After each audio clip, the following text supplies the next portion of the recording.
back up just a little bit. Oh, we're good. All right.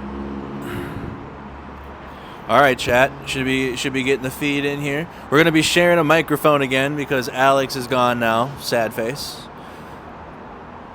But we're good to go. All right. The feed is live. Cool. I see it coming in. Let me get the live chat up. We're set. Good morning, Kyiv. Good morning, everybody. Welcome back to another episode of our amazing show where we have guests and Aussies and Mick's phone, the ads. But we talk to Ukrainians, volunteers, all types of people that are here in Ukraine, helping Ukraine achieve the victory in any way that they can. We've had a wide range of guests and also return guests. And I am so happy to have you back, Mick. Thanks very much. Of course. And he's going to be talking today about what he's doing, give us an update, maybe tell us some more about Australia. Maybe we'll talk about that, but we have a big Australian audience in the chat, and Mick really loves that, and they love you, so this is a really awesome way to learn more a little bit about my own followers and my own people, because I don't really get to talk to Australians directly too often, except for through Discord. We do a lot of, they like Discord calls, my Australian audience, we really do that, so I love that. Thank you guys again for tuning in. Leave a like on the stream. Subscribe to the channel. In the description of the video, you can find our latest NAFO truck fundraiser for the 4x4 electronic warfare van.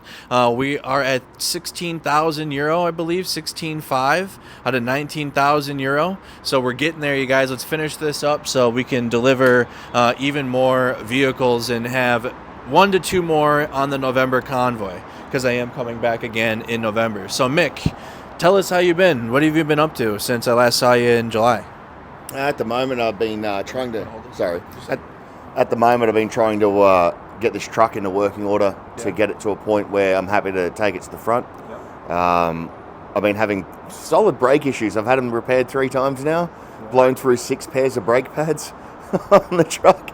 So 6 pairs. Yeah, it's because the truck it's got drums on the rear, and I need to get the conversion so it's disc brakes on the rear, because like the way I drive is enthusiastic, and the fronts just aren't handling it. But it's all I really need now is the brake upgrade and the suspension. It's cost a lot more than I hoped for, but it's for a good cause. And I've been running around getting paperwork done for myself so I can stay here.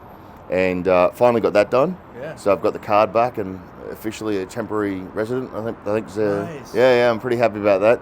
Yeah. Saw the Cyrillic spelling of my name, which was interesting. And it's good. Yeah. It's a big problem we have. The reason it's taking so long is one of the reasons is the front's not moving enough to go, and the fellows I know down in Zaporizhia, where the push is going, have strongly suggested to me it's not a good idea to go walking about down there at the moment, because there's just too many AP mines, and I don't have an armoured vehicle. If I had like a B6, like an up-armoured light truck or up armoured vehicle, I'd go down there because it wouldn't be so bad. But as it stands at the moment, it's not a good idea. Okay. So, but it's been good. As we found out this morning, the cold's come in. Oh yeah, it's cold. It's cold. And I think off camera, you can see it on the camera. It's on camera. Yeah, the heater's in the corner, and we're both struggling a little bit this morning. So it's good. But as the weather comes in, it'll probably take me a few weeks, maybe a month, until the cold properly sets in. Because I think it's only 7 or 8 degrees at the moment, which is, I don't know, 10 Fahrenheit or whatever it is. It usually takes me a few weeks, and then I'll go back to walking around in shorts and getting a lot of strange looks. So yeah, it's good. Well, we're so happy to have you back on and chat with us. You were so loved in the chat. They were like, "Oh, we want more." But it's good also to hear the trucks, and it's sad to hear you have truck issues, but having a working truck is very important here in Ukraine. A 4x4 vehicle. Yep. Yeah, it's something that I ended up getting an Isuzu, which is I didn't expect it to be as good as it has been.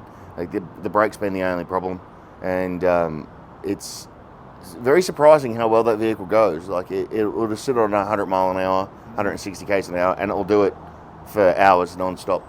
So no problems, it won't break. It cruises, and like I've been paying extra attention to it, and it's happy to sit at 160. It'll get up to 180 if you push it pretty hard, but even across the horrible terrain, because that sort of four-wheel drive ute or pickup or whatever you call it, it's very floaty. So for the roads here, it takes a lot of it takes it from the roads. The roads are pretty horrible the further east you go. Yeah. And when you get right into the east, it turns from potholes to artillery holes, missile holes. Yeah. So you have to slow down a little bit in some areas, but it's good. It's something that it just takes time. It's a bit annoying, but it is what it is. And thankfully, the front's not moving super quick at the moment, because I know I'd probably just go down anyway, which is not the smartest thing to do. How long does it take for repair time on one of your 4x4 trucks, to a turnaround time? And I know what you mean, because we went to Kramatorsk and even closer towards Advidka, and yeah, you're going 160 kilometers on the slow end. Mm-hmm. There's craters in the road, potholes, and it's like you're weaving in and out. There's kind of lawless down there in terms of the road laws. It really isn't. Well, it goes back to the great historical movie Mad Max. Yeah. It's part of my blood. It's it's in my culture. So the repair times in Kyiv are pretty good. It's I've got a workshop I go to, and I can go. I prefer not to, but usually my brake issues have happened on the weekend. Yeah. So I've gone in on a Saturday morning and had the car back by that evening. They've chucked a few blokes on there, and it's a job that should take a couple of days. Yeah. But they're really good. Like, they know what I'm doing, so they're more than happy. Down in Kramatorsk, in that area, or in the front, near the front, it's repair times can vary from, like, if they've got the parts and got everything there, it'll get repaired like as you stop. So a couple of dudes will come over and start working on it. To if you're waiting for parts, it can take a few weeks.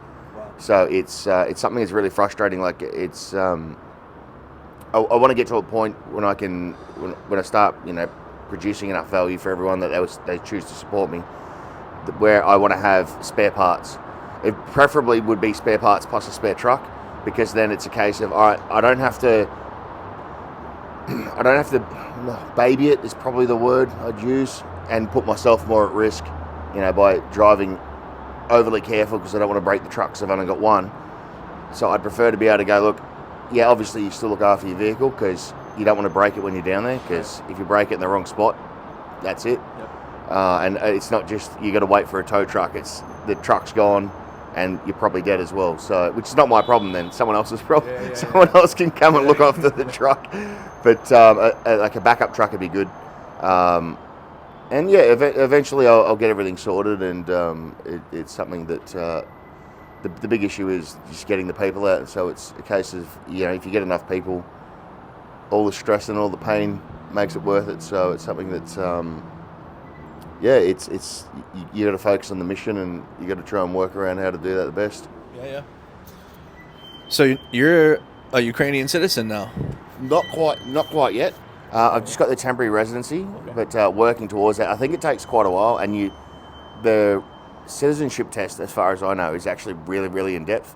Like, really? It takes a lot. As far as I understand, you've got to be able to speak the language, but that may have changed with English becoming a second recognised or national language, or whatever the phrase is. Yeah. But you've got to know the history. You've actually got to know like a fair amount of stuff.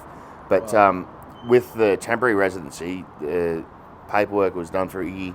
He helped me out with that, and I walked in with all the paperwork I needed and showed them, and they're like, oh yeah, no problems. And it's supposed to take like 4 to 6 weeks, and I got mine back in less than 2. Wow. So they obviously saw what we do, and they're like, yeah, you're not messing about, you're not just coming here to take action photos and look cool and stuff. So it's good that the locals, when they see you doing proper work, they look at you and go, oh, yep, no worries, and they'll, I don't know, bend the rules is the thing, or... I've noticed that a little bit. They'll bend the rules a little bit, or like fixers kind of like will help in some cases, or they'll make things a lot smoother for you if you're here to do the right thing.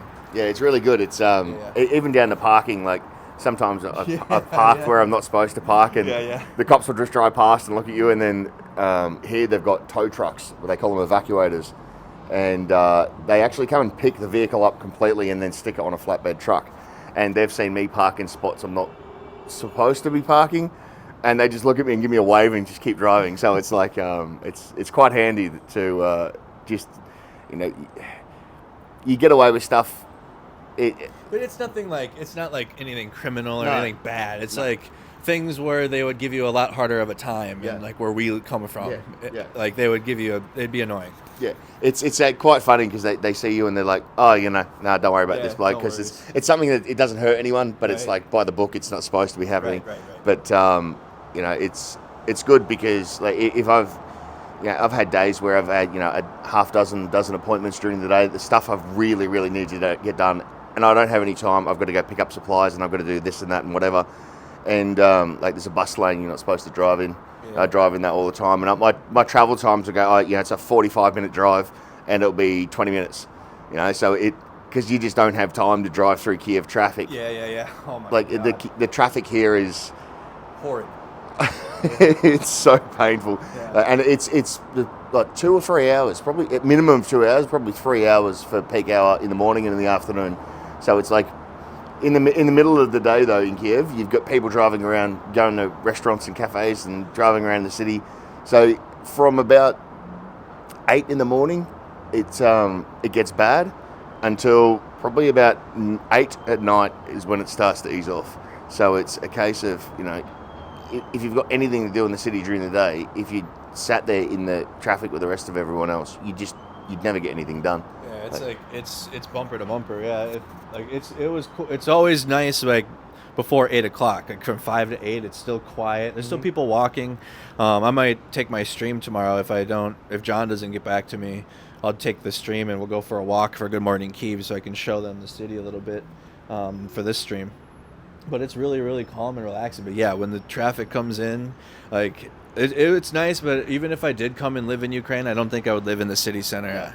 I couldn't. It's just too much. Like it's beautiful in here. You can metro into here though, or you can take the public transportation, no problem. But living in here though, it's just too much noise and people. It really is.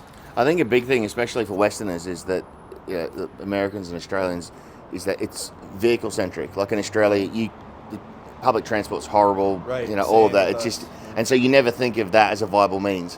Whereas here, the metro is quicker, always. Always. And I still haven't taken it.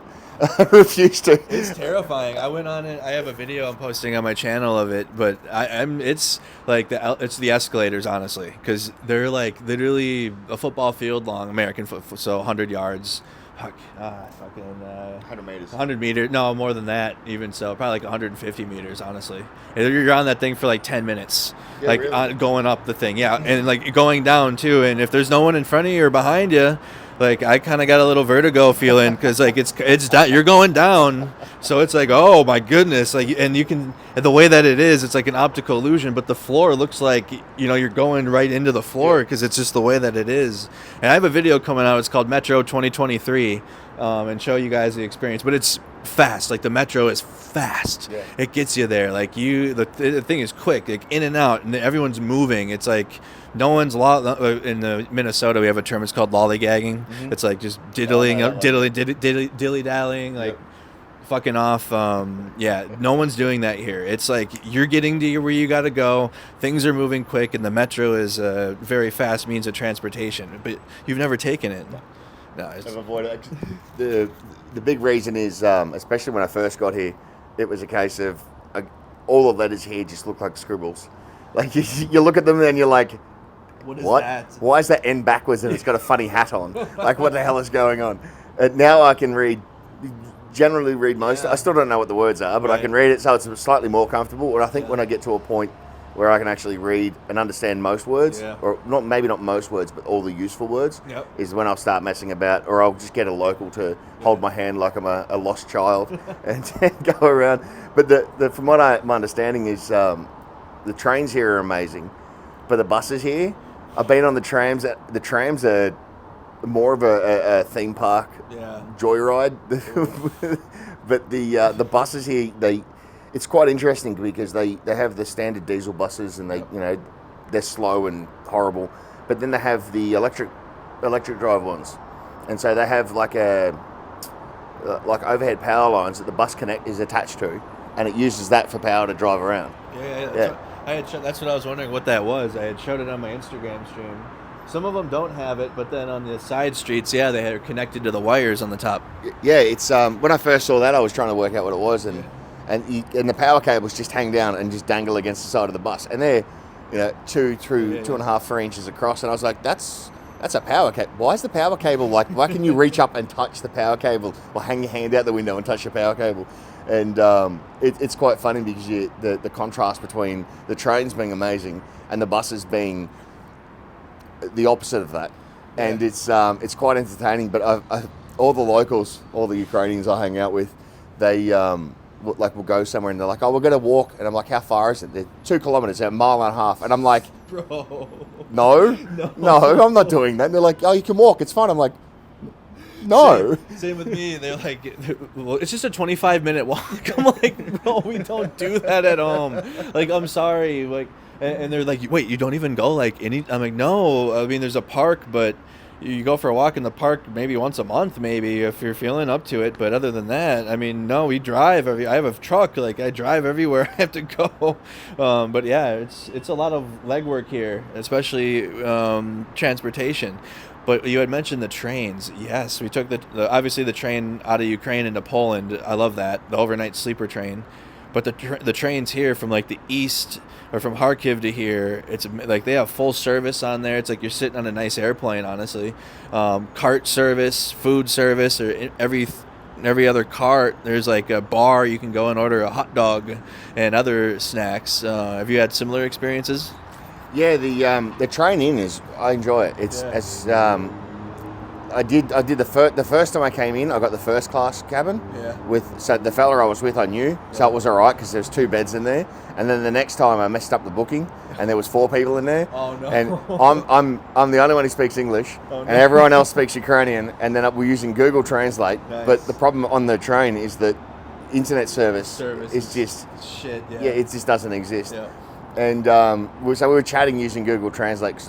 Thankfully, I was smart enough to download the translation onto both phones because you've got to have a backup here. Right. And whenever any the police or the military or whoever came to interact with me, because they'd been speaking to me, they just speak for me. I just sit there like a stunned child, like a 5-year-old.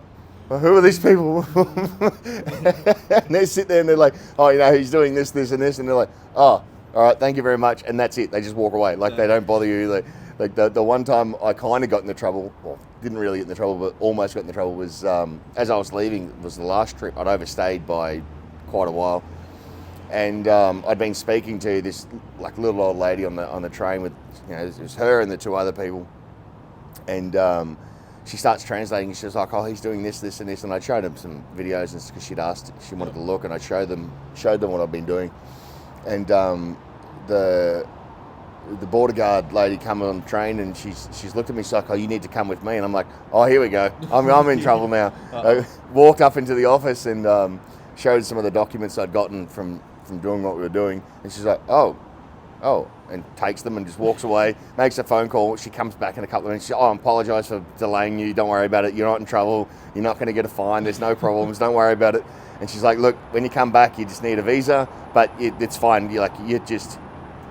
She just didn't care. She's almost apologising that she bothered me during my day. Yeah. And I'm like, oh, thank you.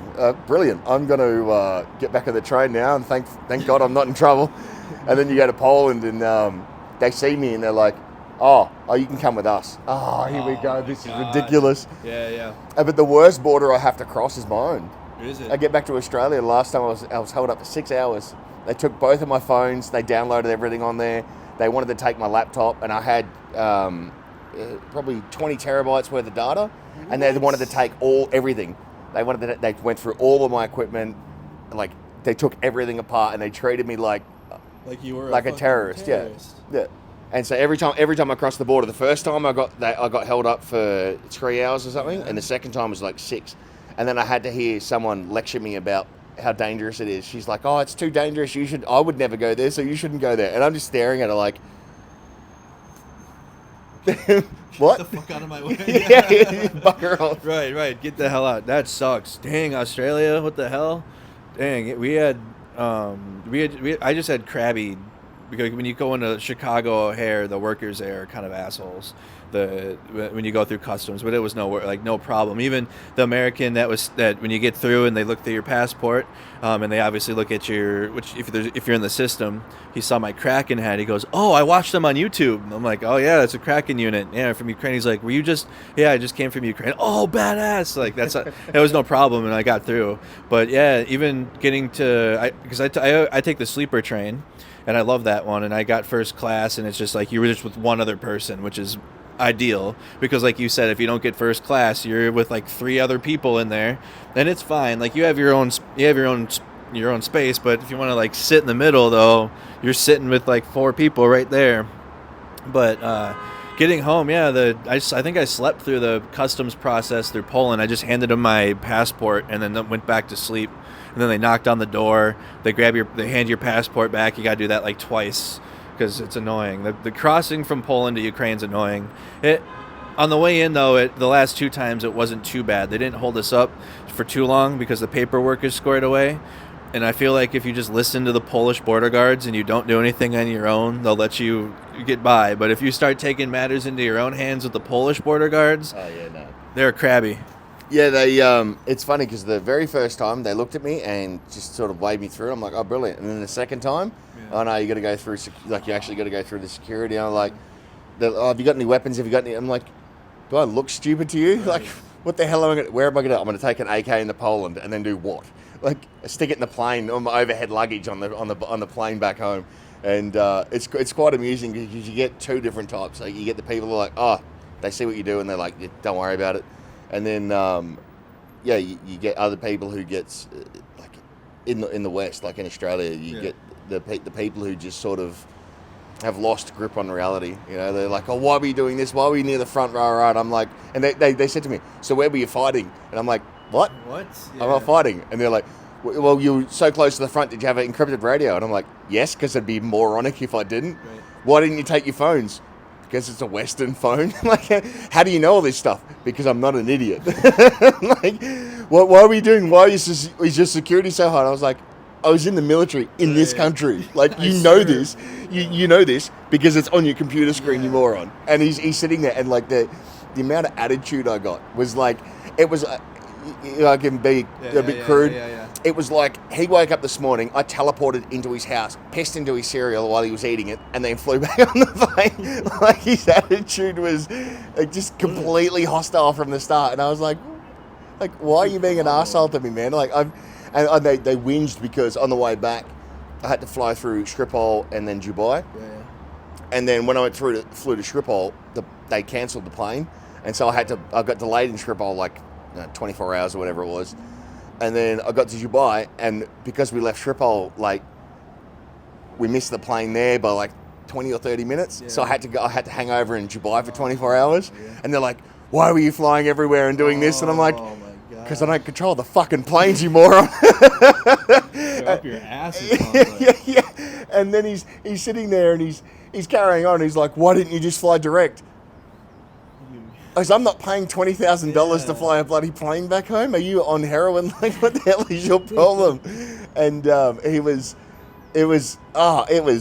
just embarrassing. And then I figured out that one of the fellas there was ex-military, and I'm like, I started to get a bit annoyed because it was probably 4 a.m, and I'm like, we landed at like 11 or something. It was like 4 a.m, and I had my friend waiting outside to take me back home. So she'd been out there for like 5 or 6 hours or whatever it was. And I said, do you always have to, like, are these idiots always this stupid, or are they just being an asshole to me? And he just looked at me, he just put his head down, and then he just didn't say anything. He's like, small head nod. And then he's just like, nah, look.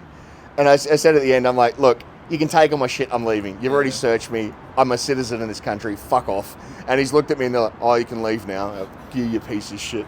Yeah, it's annoying, the bureaucracy nonsense that we have, that it just doesn't exist here in Ukraine. And I hope that while Ukraine's ascending into a better form of democracy and trying to bring more what we have good in the West, they keep that bureaucratic nonsense out of it a little bit. I don't know, like they try to keep the best of both.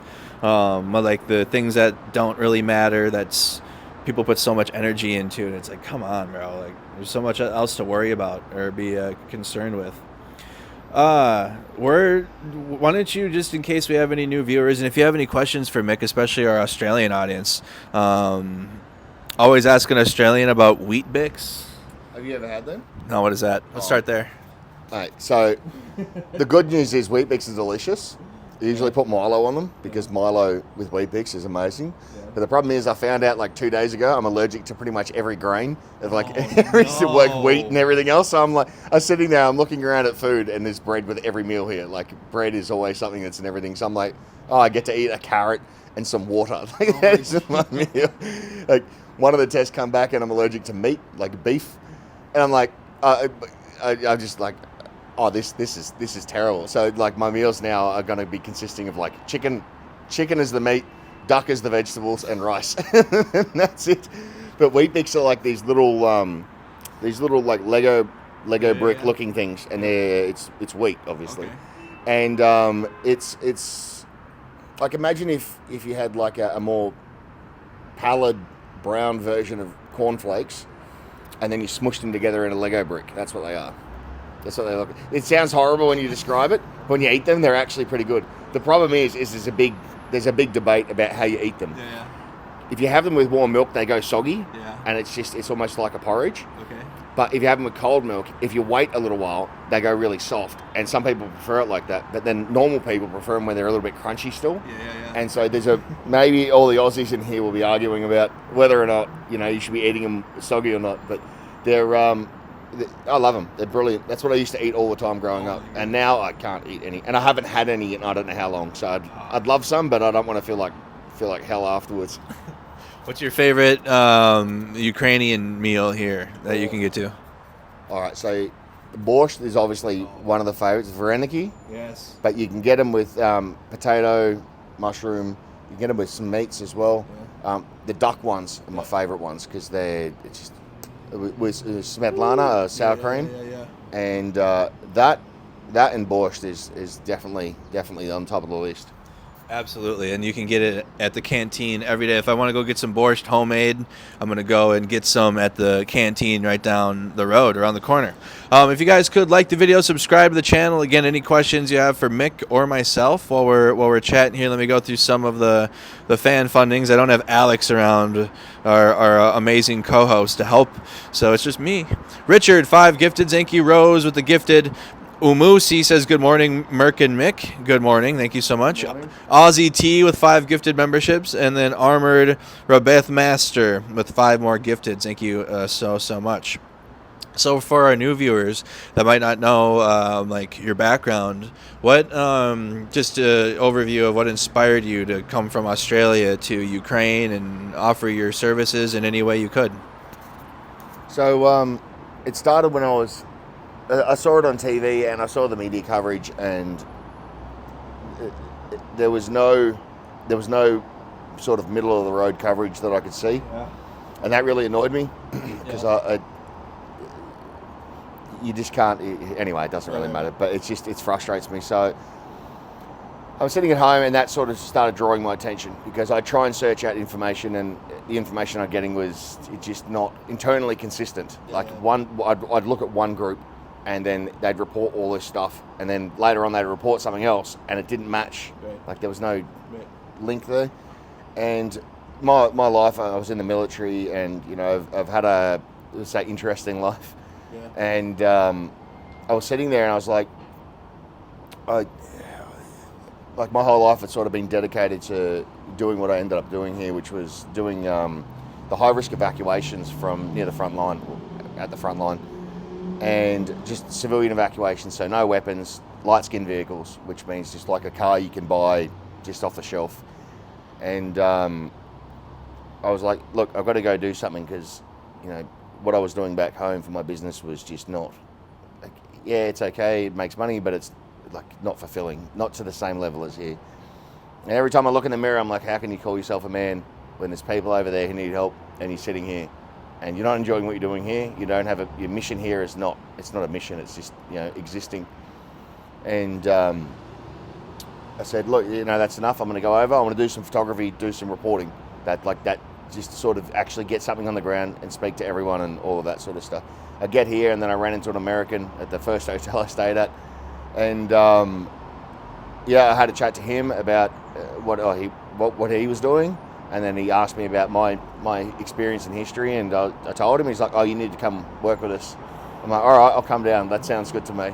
So we went all the way down to Kramatorsk on the train, and we get down there, meet everyone, and then, it was Dnipro, not Kramatorsk.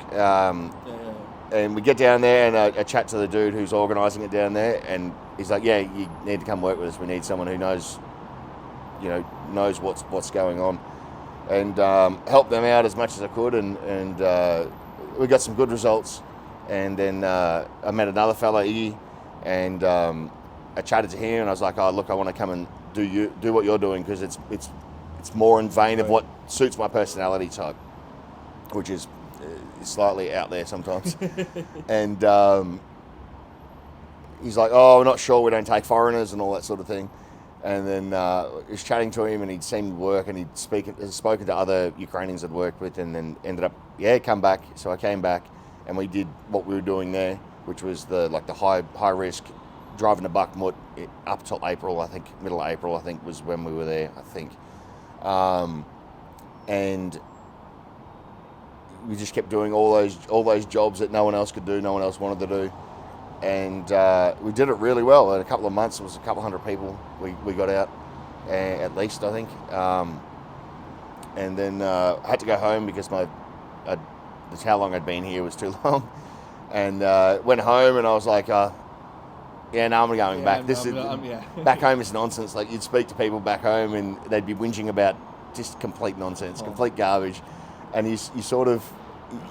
It was too hard to deal with people on a day-to-day basis. Bro, so I was like, coming back. I swear to God, like right now, I'm trying to, I go home next week, right? And so I'm like, before I leave, I try to tap back into what's going on in America. Tell me why the big concern right now is apparently FEMA is activating 5G energy that's going to trigger the COVID. It's going to trigger the COVID vaccine. So American mothers are trying to keep their children home from school to avoid this crisis. So that is what's happening on Wednesday, and I wish I was kidding.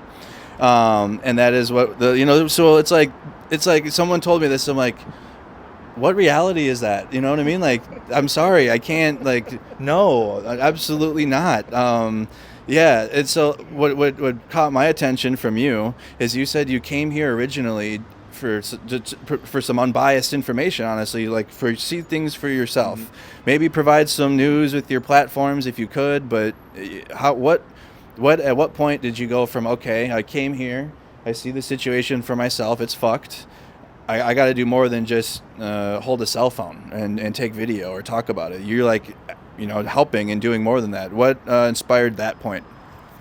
That probably took less than a week. I was like, yeah, this is nonsense. People can report whatever they want. I don't care about that. I just need to go help. Yeah. And then that's when I ran into that dude. It was weird. It was probably like a day or two after I got to that. No, maybe not even a day I got to that hotel. And then I ran into him. And it went from, I was in Kyiv and I'd planned to stay here for quite a while. Or long enough at least until work out to where I can go, what's safe enough, what's smart enough. So I'm not being a bumbling idiot, it coming to not just a different culture, a different language, it's like completely different letters. And that throws you off. If you go to a German city, you could work out pretty quickly because the letters at least look the same. You've got like a basic framework to work from.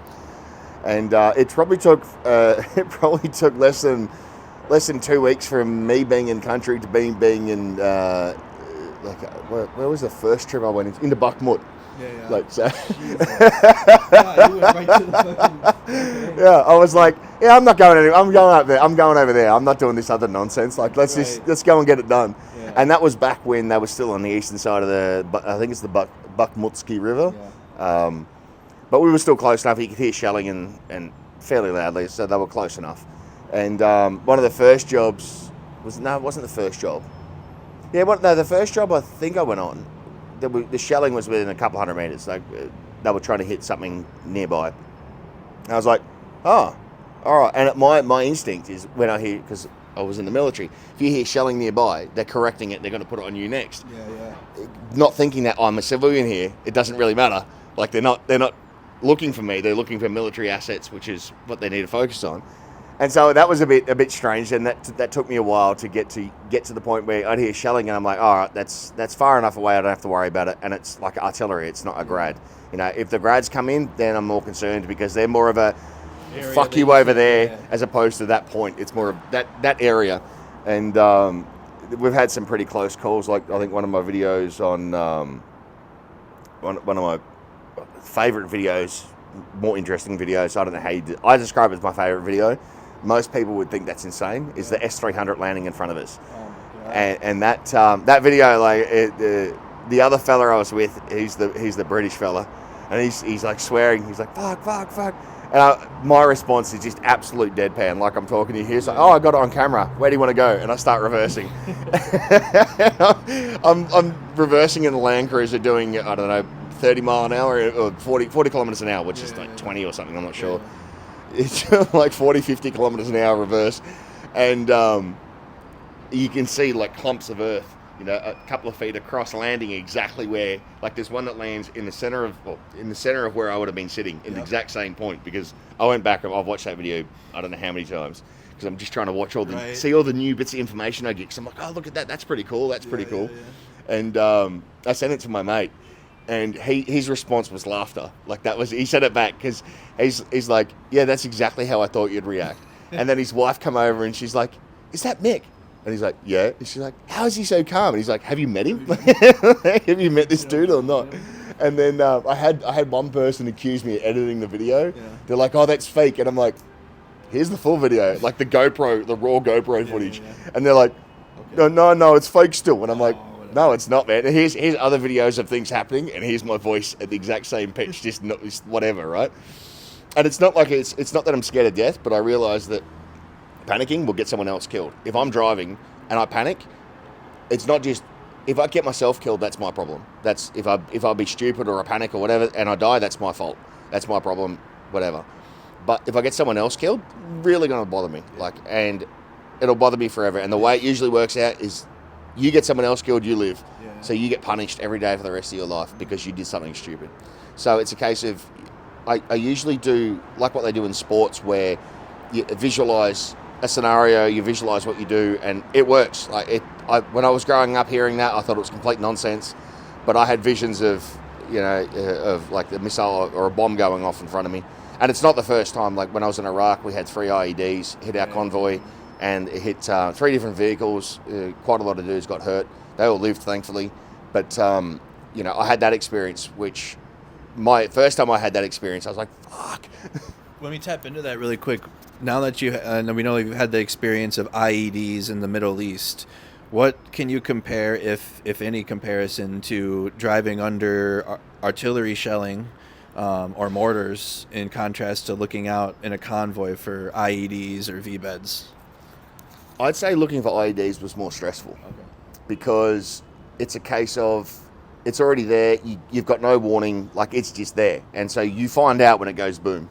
And then usually it's too late. Like and yes, you can sit there, and it's because you're constantly searching for them, like for the mental toll. Like, I don't know about you, but for me, it was like your brain is always at 100 miles an hour.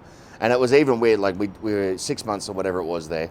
And then when I went back home, I didn't realize it, but I was in the car driving, and the girlfriend I had at the time, if I saw like a pile of rubbish on the side of the road, I'd be on the other side of the road. And it wasn't like I was thinking about it, but my body has gone, that this is what you have to do, and that's what I did. And she's like, what? She leans over, she's like, why are you on the wrong side of the road? I'm like, oh, sorry, and drove back over. But here, it's like with the artillery, you can hear them come in.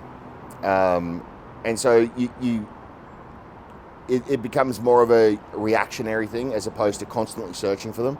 And the reactionary part is you hear it, and then you do your SOP, your standard operating procedures, or your initial actions, or whatever you want to call them. you do them, and you either get hit or you don't get hit.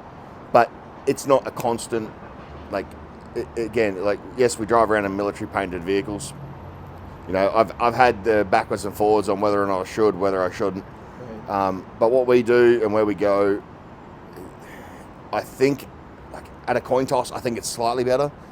But I think also at the same time, if you keep going into the same area and our driving style is different because we work in like pair vehicles, and so I put myself in the Russian shoes and go, those two vehicles always come in, they're always high speed, the driving's always clean, like, and they move in, they do something and they leave. Yeah. I'd be like, they're more interesting than everything else. Literally. Because the way they move is like at a professional level. Yeah. And so you're like, let's go hit those dudes instead. Like, they're not Ukrainians because of the way they drive, the way they move. They're foreigners, let's whack them, right? And that's my instinct, is that I see that, I'm like, I'm going to shoot them first. Yeah, same. But that's one of the reasons I always push for anyone I work with. When we move at full speed. Yeah. And if you can't do it, put someone else who can, or you just don't drive. I drive, and then we get in there as quick as we can. And then you get out, but you've got the problem of, if you look too Western, you start drawing attention. Yep.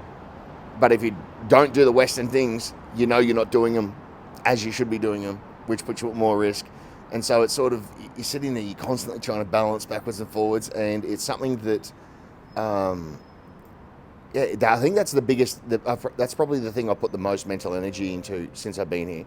And even when I was back home in between trips, was that you're constantly searching for ways to improve, because you're trying to effectively establish your own doctrine, your own procedures, you're trying to learn your own lessons, and trying to do that from a group of 4 dudes, 2 vehicles, is remarkably difficult, because that's not enough information. So you end up sometimes you make decisions where you go back afterwards and you're like, oh, that at the time that made sense, but now I'm like, that's stupid. Wish I would have did differently. Yeah. Also, too, the training that we had to deal with the IEDs and like you had mentioned, kind of like the PTSD of seeing garbage piles or like people on cell phones. It was like, you didn't know if the environment you were in was hostile or not in the Middle East. Like, it could have been a nice village. It could have been they're setting you up for an ambush or something. Yeah, whereas everyone gone, this village is exactly. Yeah. And so you didn't know, like, the insurgency, and like any moment, like, someone could run into your convoy and blow it up.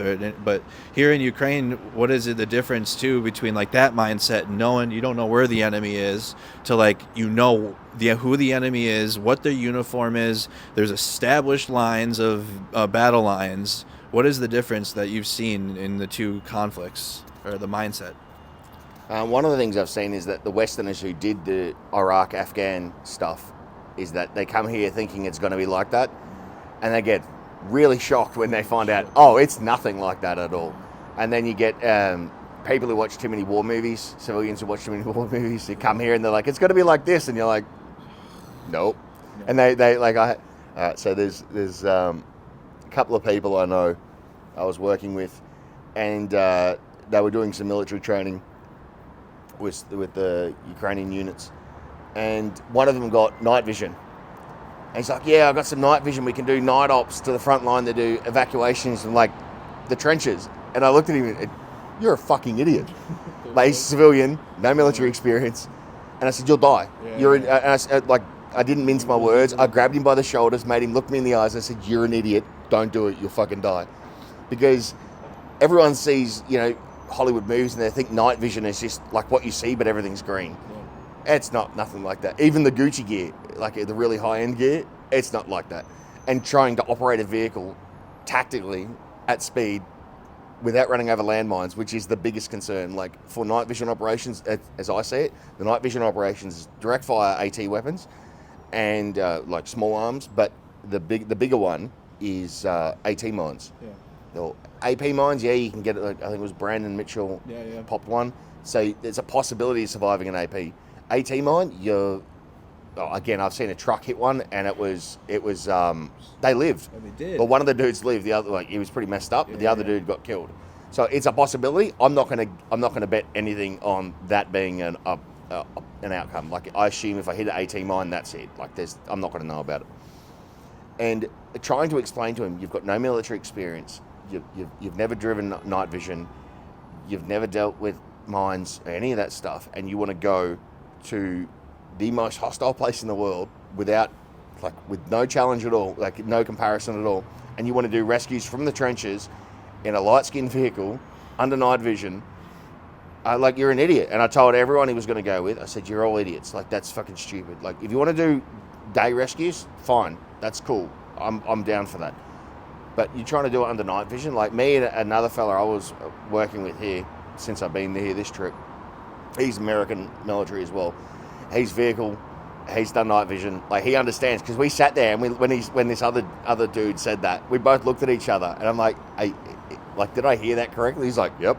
And I'm like, this is insane. Like, what are you doing? Yeah. That's what we had to do, because I was an 88 Mike truck driver in the military, so we had to do routine night driving class, and we had to test out with the night vision on, and it is like, you have to do training for that. Like, it's not something just some civilian can do. Like, as good of a driver as you think you are, when you put the night vision on, it, like, number one, the vision in the scope, like, it's got a fisheye type of an effect, and, like, you got to understand how that looks. That things are closer than they actually are, but they look further. You know what I mean? Like, but you have to understand what it's like to see with that.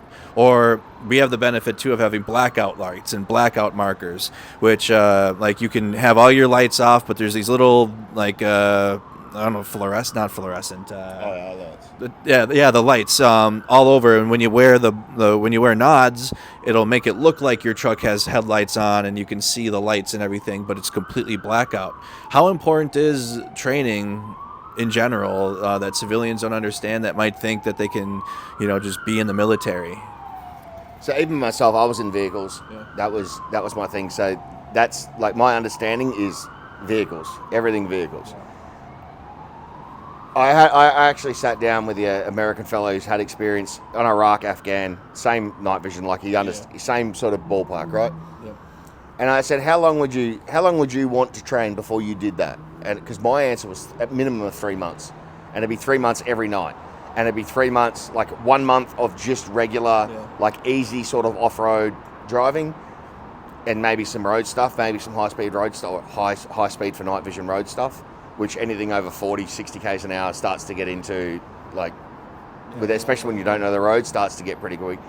I wouldn't be trying to pull 100 kilometers an hour in a light-skinned vehicle, like an armored vehicle. All right, maybe, because it weighs so much, so anything that's going to stop it, it's got to be pretty big, and you're going to see it pretty early. But like a normal vehicle, a normal technical, a small rock on the road will take you out. So, but then I'd want, like, to emplace, like, dummy mines, like duplicates, and have the EOD boys not hide them, but just, like, some basic stuff. And then it'd be a case of maybe some sort of simunition version of it, so that I get, like, a better version. But 3 months every night would be absolute minimum, and I mean absolute minimum. Like, that would have to be, I know a heap of dudes in the unit I'm going to help. It's like personal bonds. It's like true friendship, true mateship there. And it'd have to be them going, look, we really, really, really, really need you to do this. No one else can do it, blah, blah, blah, blah, blah. And then maybe, and it's still a maybe. Yeah. And it's like probably a 40% maybe, because I understand that trying to do all those operations in a light-skinned vehicle is not a smart idea. No. It's not, especially without the training. I can't even imagine it. Some of the things that people are accomplishing here, though, without the amount of training that we do get in the West, and people like you are coming here to provide your expertise. It's amazing. Just reading through some of these. We had one from Vladinator. Mick Dundee, I'm from Brisbane, and just wanted to tell you you're a champion for helping Ukraine with your awesome work. Thank you. I love Wheat Bix with Milo. I don't know what that means. Question, how many Aussies are in Ukraine, and do you think Australia can do more? So, like, is there more? All right. Yeah, I understand. All right. G'day, mate. I'm from the Goldie, so, yeah, I probably live just not far from you. A Wheat Bix with Milo. Milo is like a malt, like coffee sort of stuff that you put into milk, you mix it, and it's like a malty drink. Okay. So it's like you can use it as a topping instead of sugar. Oh, okay. And it tastes much better than sugar. Interesting. delicious. Okay. I think the West could be dumping a lot more artillery systems, missile systems here. I think that's the biggest thing, and training. The Ukrainians need significantly more training, like orders of magnitude more. The biggest problem is they just don't have enough time. But foreign trainers who have military experience, combat military experience, would be the best versions you can get here, because you get some dudes I've run into, they've had their basic training and that's it. And I understand that, yes, it's still better than that. They still know more than what the people you're teaching do, which is kind of better. Maybe not. It's I don't know. But veterans from across the world coming here and actually help training would be a really good option. But the problem we have here is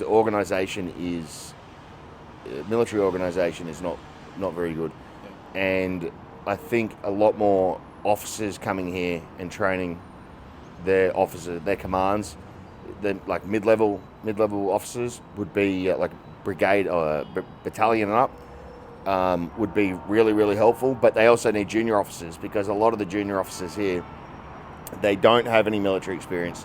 They got their officer tab because they went to university and did something, right? Yeah. And so they're very young, they're not very motivated, they don't understand that it's their duty, their responsibility to ensure their men are motivated. Yeah. And a lot of them just go, whatever. And it's something that the leadership, I think changing the leadership or improving the leadership would be the best method of increasing the lethality of Ukrainian soldiers. But training is probably the best asset. Artillery would be the next best helpful thing. Training is probably the best thing, because you can put less, less useful soldiers in trenches. Yeah. You just stay there. If anyone comes, you shoot them. Right? That's very easy to understand. It's not complicated. There's no fancy movement, but they're just sitting there waiting for artillery, effectively. Yeah. But if you trained more attack battalions, but trained them, the assault troops, and trained them really, really, really well. And the big part is psychological motivation for the men there. So you need men who are hyper-driven, like proper warriors, and then training them with absolutely everything you've got to make them truly dangerous. That would be amazing. But training their officers to behave like a high-quality officer in the West would, that's probably one of the best assets you could do. That's so true, because we went through lieutenants and platoons, and we've seen like the college educated ones, and there's the best officers were the ones that were prior service NCOs, and then they became officers through the Green to Gold program, or there was another one too, the warrant officers. But we had a really good one, first lieutenant, and he was highly motivated. He stayed out of our platoon sergeant's way, like the NCO. The NCO was our leader.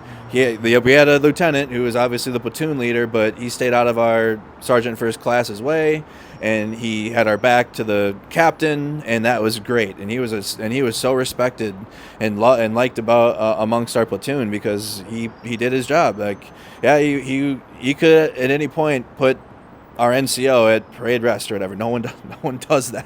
If you ever see a first lieutenant putting a sergeant first class, like, they're fucked. Like, they will get yelled at by their senior officer later in the day, but that just doesn't happen. But that's the difference. And not every officer is good or perfect too. I've seen some shit officers in the West, especially U.S. Army.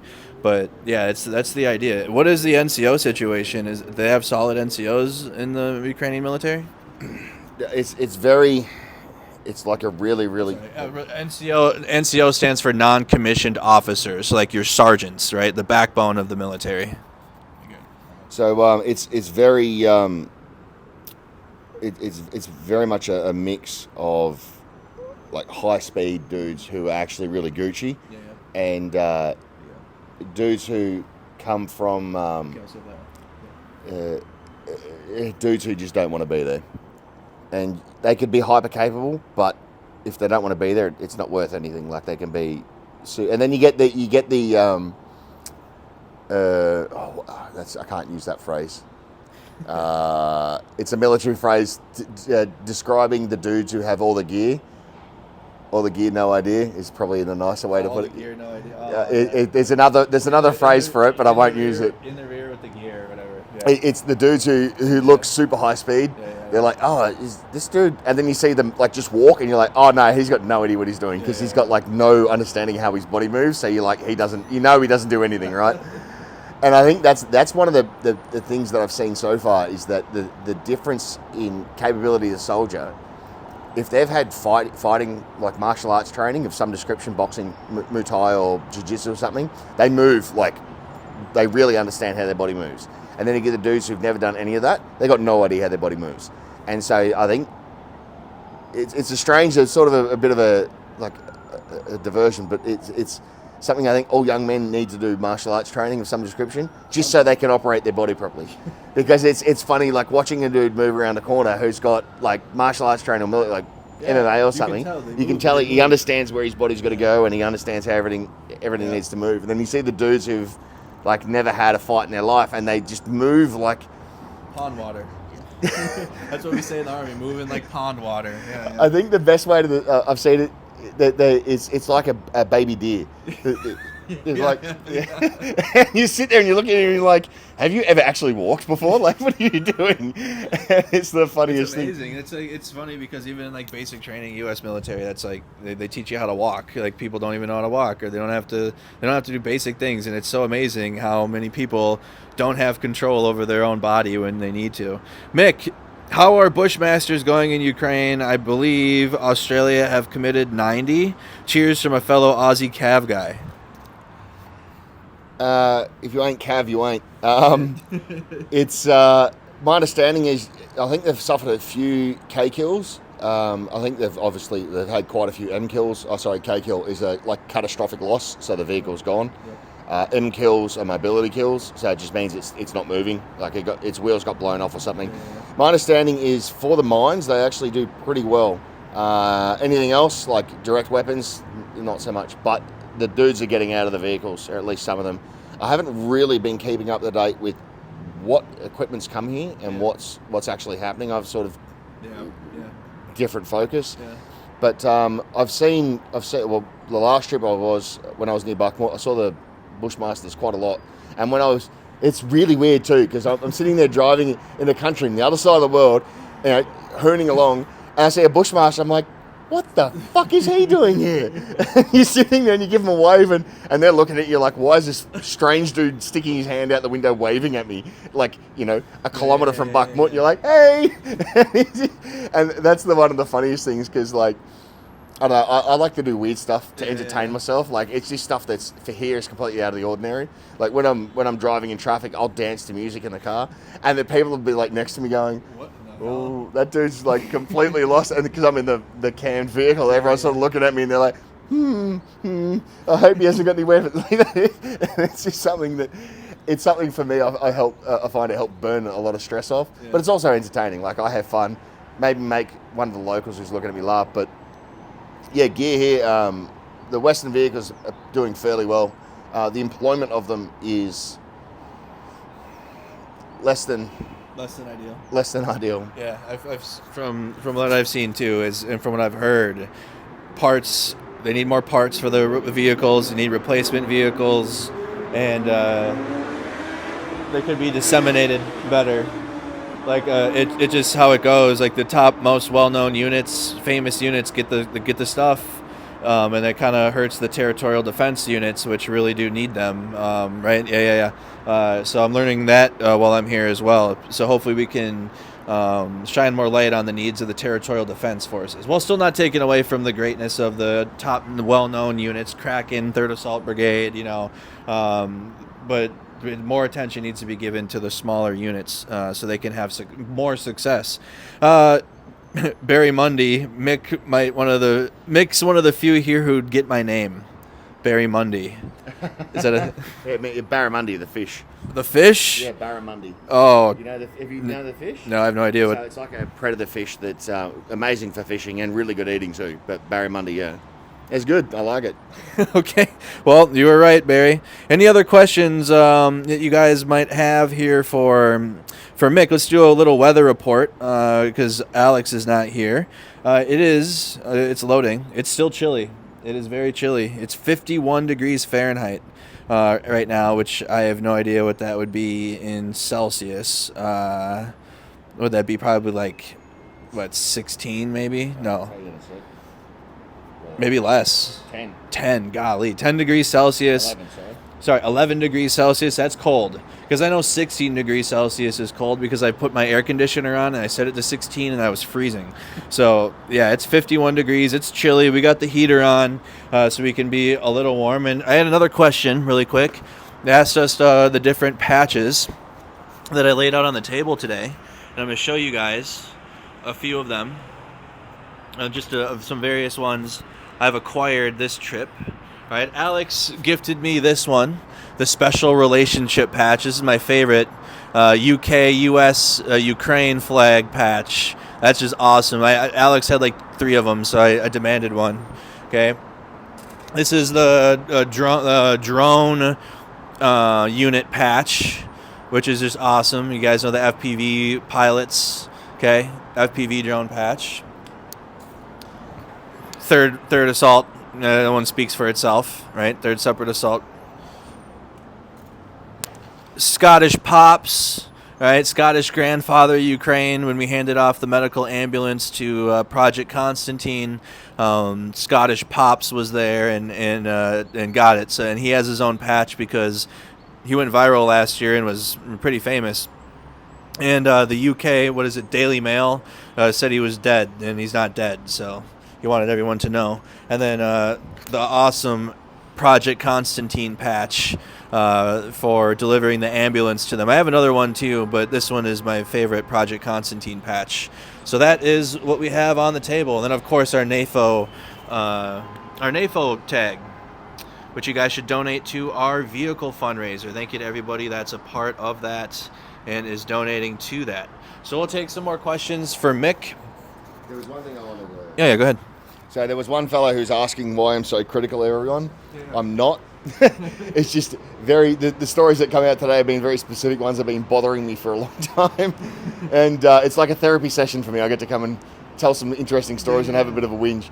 No, honestly, there is an enormous amount of amazing people here who dedicate everything and give everything, absolutely everything they have to give, including their life. Yeah. And my respect for them and appreciation for them is eternal. It always will be. And the people here are the same. The reason I point out the stories where people do very stupid things is because I want people, if they want to come and help, which if you have capability, do it, to think before they do. Because there's no value in, like the phrase me and the boys used to use, you can't rescue people if you're dead. All right, you can't help if you're dead, and I mean that. And here, you don't. Even if you do everything perfectly, you can die. If you do stupid things, you will die, or worse, you'll get other people killed that you care about. That if you've worked with for a long time, you form bonds, you form an emotional connection with them. And if you do something that gets them killed, the rest of your life you'll have to live with that, and that's a trauma that you don't want.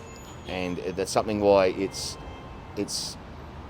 vital. It needs to be pointed out. Like this is, the world's a very harsh, very, very, very harsh place in general. Here, it's more so, and you don't want to be responsible for someone else dying, and that's something you really, really don't. But it's because in the West we have a mindset of everything's safe. Someone else is providing my safety for me. Like is it Mike Rowe? The dude who does the job. Yeah, that dude. He came out with a really, really good phrase, and I can't remember exactly what it was, but I think the phrase that we use in the West is safety first, and it was safety is your own responsibility, Whereas in the West everyone pushes it off onto someone else, and I've noticed it myself. Like I've gone to places where they haven't got a balcony, or the balcony's not like the balcony railing. And I'm like, oh, well, they really should put it in. And it's like, no, you idiot, just don't walk off the edge. Like, it's pretty simple. Like, there's a space where you can walk, and there's a space where you can't. You don't walk on the space you can't, and you're fine. And it's sort of that you've got to even not so much risk averse, but I suppose I am risk averse to a degree.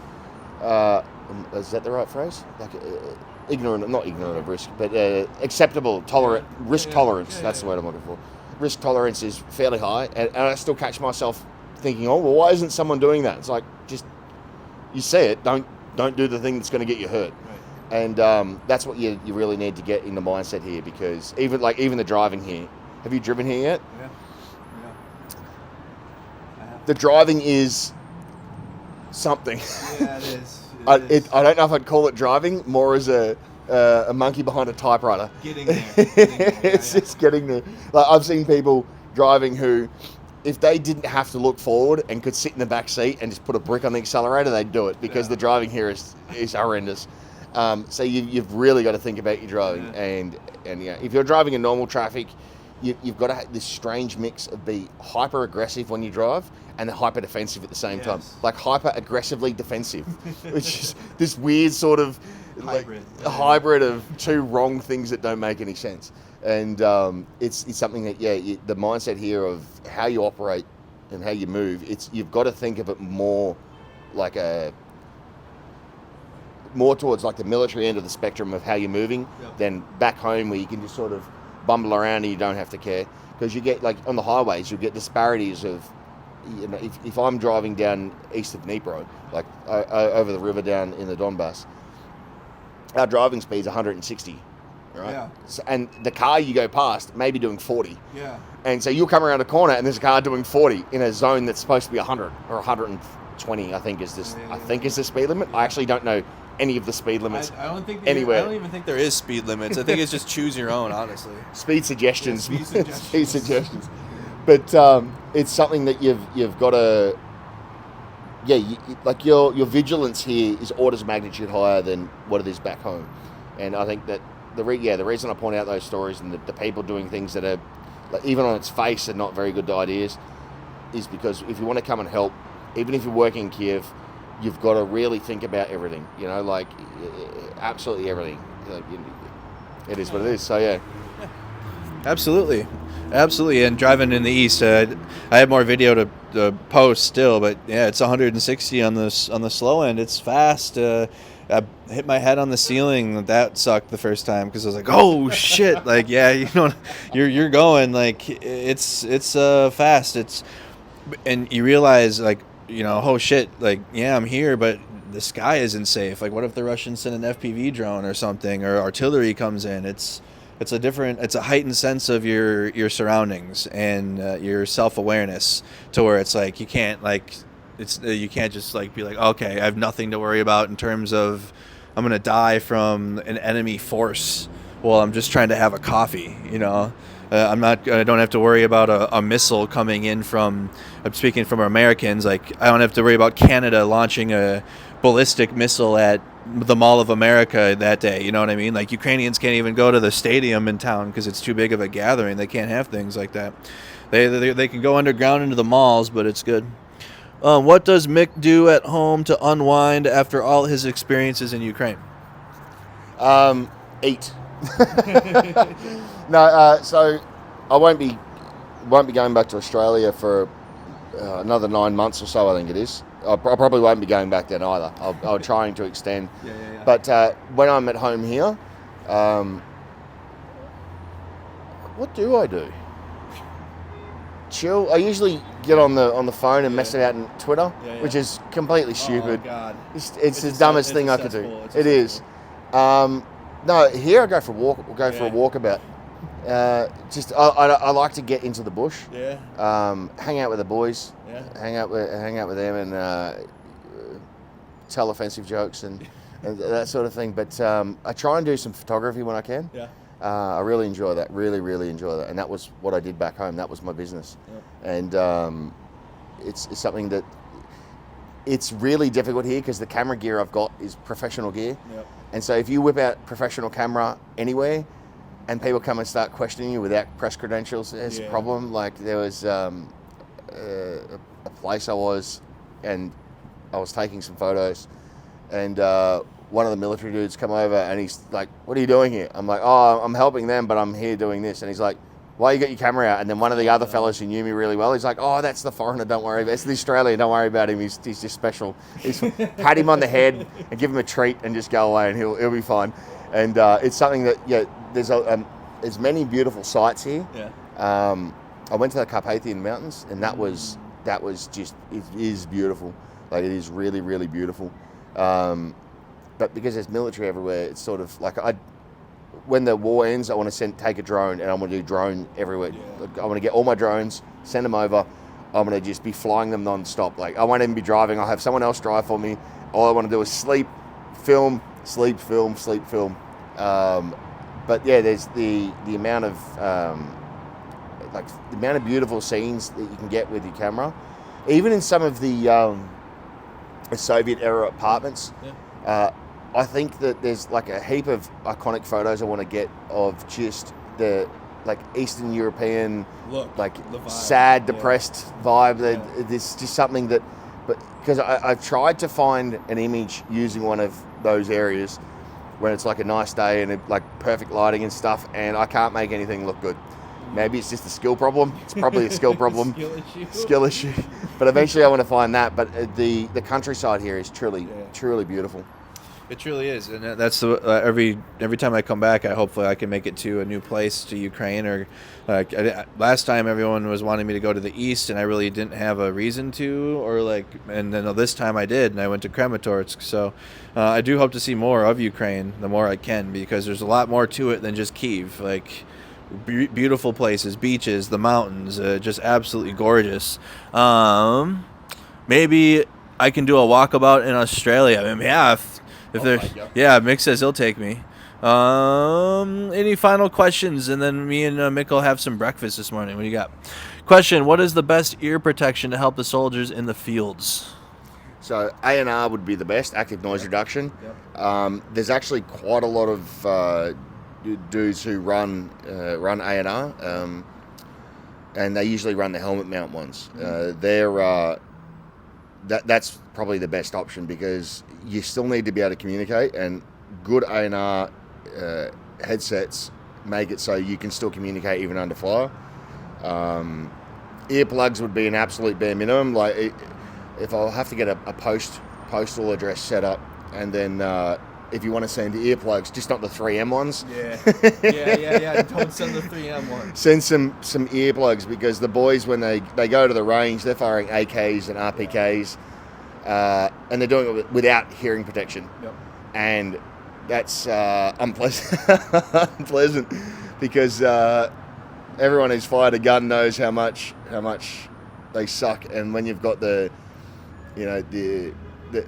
tolerance on the AK when the extractor joins the rear of the bolt face joins the barrel, there's still enough gas gets by that the explosion is like right next to your ear. So I don't know how these boys hear anything. The NATO training needs to be modified. The problem the NATO training has is we do a lot of admin moves. Yep. That's nonsense. We shouldn't do it. Like they should not be getting any admin moving. It should all be tactical moving. Even if it takes them 100 times longer to get where they're going, they need tactical moving. Because the first push in Zaporizhia, using the Leopards and the Bradleys, I was yelling at my phone. Really? I'm like, because the driving, it was like they were driving from the compound on base to the range. Like it was just like line ahead, just cruising around, and no spacing, like none of that. Even the weapon direction, muzzle directions, barrel directions were not correct, and that was something that you see a lot of soldiers working here, and they're still running the admin stuff in NATO, and then NATO's had that problem for a long time where they incorporate a lot of garbage that doesn't matter. Like, you get the bureaucrats, the admin people who are like, oh, you need to do this and you need to, or for you lot, you need to wear a safety belt. Yep. That's insane. Why am I wearing a safety belt? I'm in camouflage. Literally, you're wearing. Sometimes it's so reflective too. So it's like you're in broad. You're trying to be you're wearing camo, but you got this stupid yellow belt on, and it made no sense. PT belt. Is Yorkie Mom watching right now? Comment in the chat, Yorkie Mom, if you're tuned in for me, quick. Okay, So you see a lot of that stuff. But the training they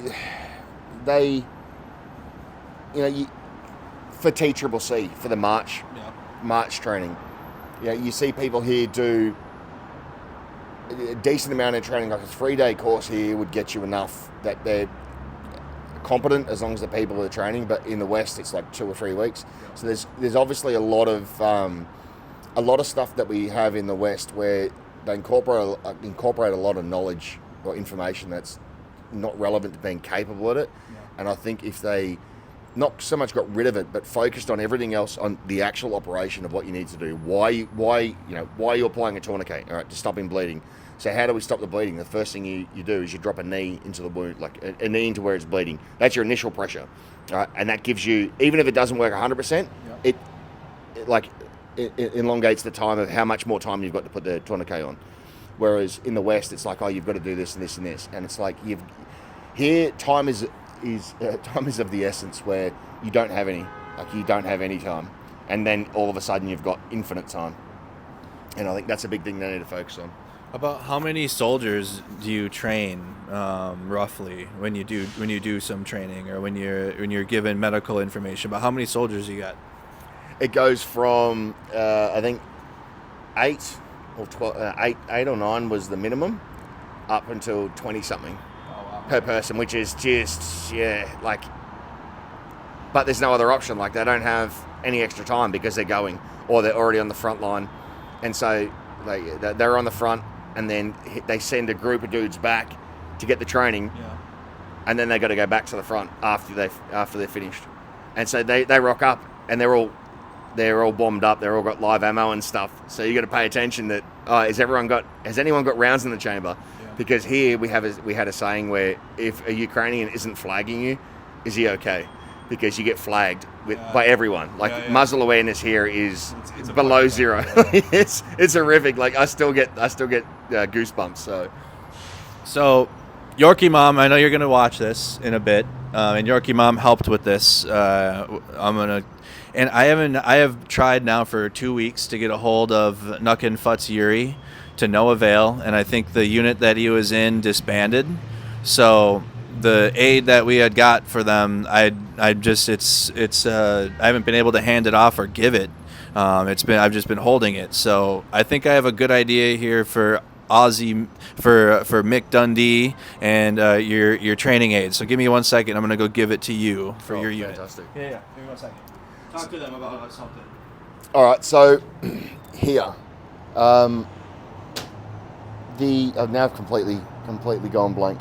Of course, the big thing they need here is training aids. Like you for myself, I'm using tourniquets that have been used hundreds of times, and the tourniquets, like, at the moment, I'm running so low on those supplies. The problem is the cheap Chinese ones just don't last. Like, the cost per use is effectively, it's actually probably slightly more than the more expensive tourniquets. But at the same time, going and spending $60 on a tourniquet, you just can't do it when you need 20 of them. You need what'd be good would be organising a donation tin or whatever it's called, where training IFACs are donated.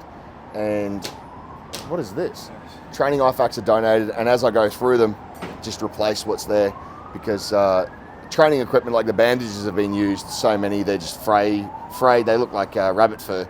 So it's hard to use tourniquets when every day I'll break a handful.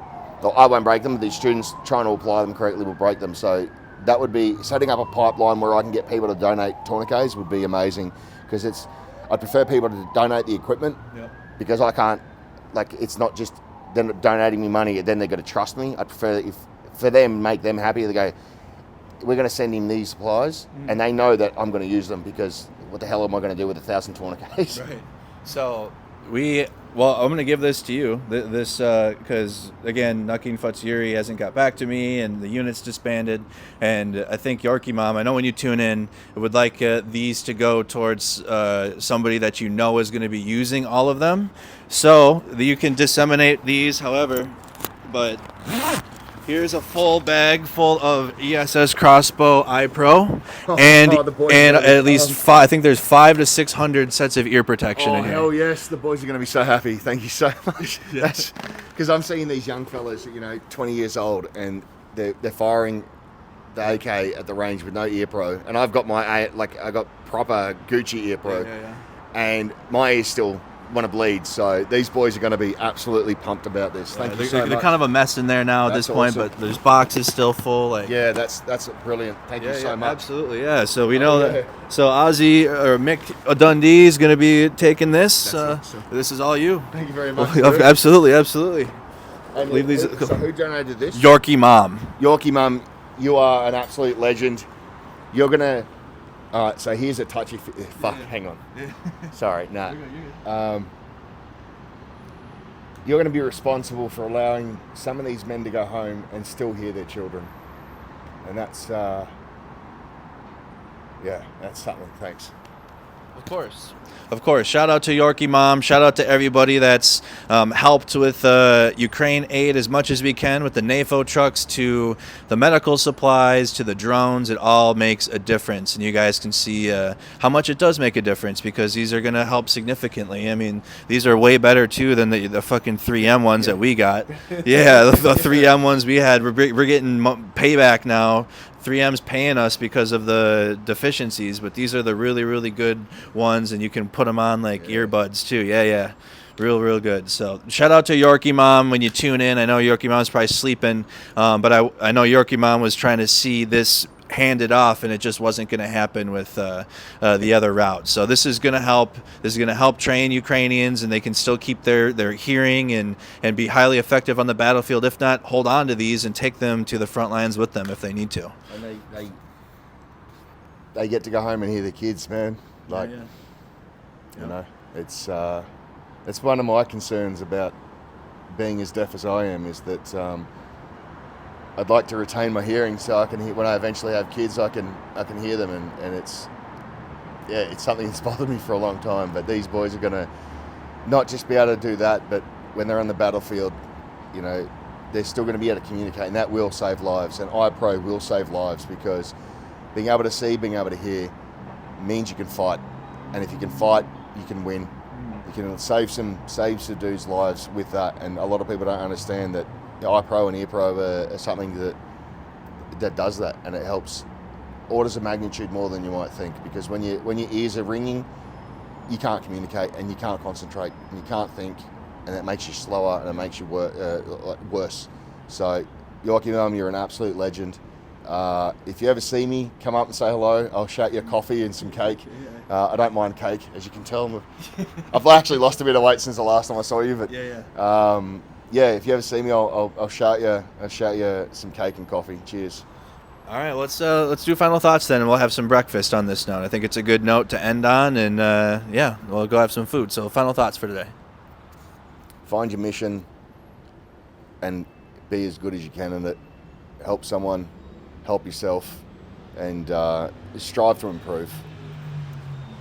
Absolutely. With that, thank you guys again for tuning in to another amazing episode of Good Morning Kyiv with Mick Dundee. Amazing guest, sir. Absolutely. We handed off the aid that we had that was just collected in my closet, and this is an amazing place that these Ear Pro and iPro you can put that back in the bag so you don't lose it, is going to be able to train Ukrainian soldiers. Amazing work, you guys. Let's continue our NAFO fundraiser. I think chat said we're like 2,500 away now from getting our next truck, which is a 4x4 van, and then we can get assigned the next vehicle. I'm like, dude, give us the cool ones. Like, we got an ambulance last time, a 4x4 electronic warfare van. Maybe we get a fuel truck or something out here, a mechanic truck. Who knows? Mechanic truck would be dope. It's super dope. Sorry, just on that. If there's dudes back home who are mechanics who want to come over and like be a mobile mechanic and work on volunteers' trucks, that'd be amazing, because especially near the front, all those boys are flat out, and the biggest issue, even here in Kyiv, trying to get a truck fixed on a weekend, nearly impossible. On a Sunday, impossible. Like, I couldn't even, I managed to get one dude who let me come into his shop, and I did some stuff, and then he just sat there, like he was doing other things, doing his work, but he let me use his space. But trying to get a truck fixed on the weekend is just, and that's in Kyiv. Like, on the front, you can if you know someone, but probably not. So yeah, a mechanic would be really freaking good. Super, super needed. Well, there you go. All right, you guys, leave a like on the stream, subscribe to the channel. Again, hit our NAFO fundraiser. Check out Mick's Instagram. It's in the description of the video. He has a YouTube channel. Maybe he'll do something with his YouTube channel. Yeah, when he stops being lazy, he'll put some videos on the channel so you can pre-subscribe so you're already good to go. We'll be live again tomorrow morning, unless John Sweeney gets back to me today, because I have Wednesday open for him. I plan to do a walk-around stream instead of sitting here because I don't have any guest plans. So I'm going to walk around the city, show you guys a little bit of Kyiv in the morning before it gets super, super busy. And then Thursday, Dylan's coming back to share his experience from Kramatorsk. And then Friday, we have Terrell Starr. Saturday's open still. I have to find someone. And Sunday, we're going to talk to Fumi-san and Graybeard, who's the Japanese guy. He came to he's in Kharkiv, raising money. He runs a free cafe. He's going to be a guest. He got a medal from Zelensky and shit, so he's a big deal.